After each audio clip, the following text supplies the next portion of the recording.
Kaito is a Japanese immigrant student who traveled to the Philippines to learn the English language.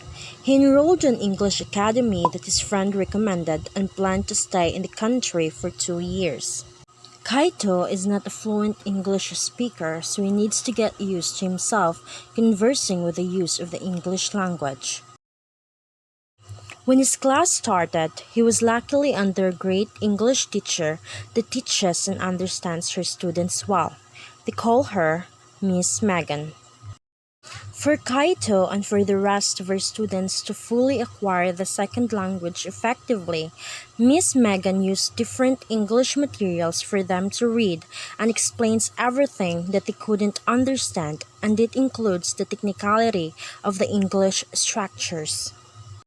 After weeks of teaching lessons, Miss Megan implemented the English-only policy where students are only allowed to converse through English language and to measure their intake to determine and guide her on what lesson she's going to teach next, depending on their capabilities on how to process the language or input.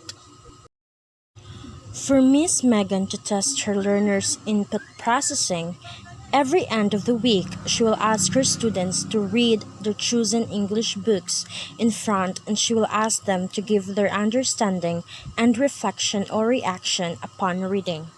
As Kaito focuses on reading the different reading materials that Miss Megan gave him, he slowly starts to form meaning. Instead of a challenge, he took it as a great advantage or opportunity that he is learning his target language in a country where people can only understand English in talking with foreigners. As time passes by, Kaito became so eager and started to comprehend the English language. Miss Megan's determination to help her students learn has guided her to establish strategies that can help her students to comprehend the English language, as she believes that comprehension leads learners to process their target language effectively or input and turn it into what they actually understand or intake.